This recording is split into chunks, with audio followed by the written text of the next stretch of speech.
Today, we search how to buy shares of JDC Group AG to show the practical steps for investors.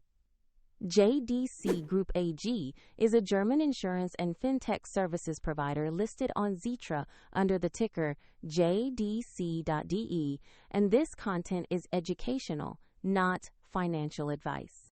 To buy shares, you need a broker, and we will use eToro as an example to demonstrate the process.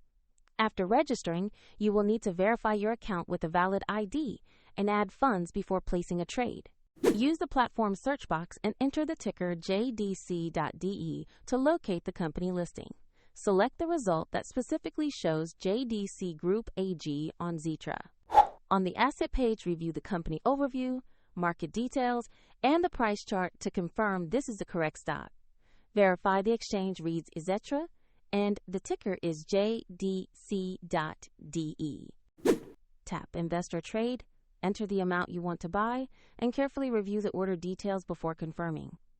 If the market is closed, the order may be queued for the next session, and the platform will prompt you to add funds if your balance is insufficient. Once executed, your position will appear in your portfolio where you can monitor it over time.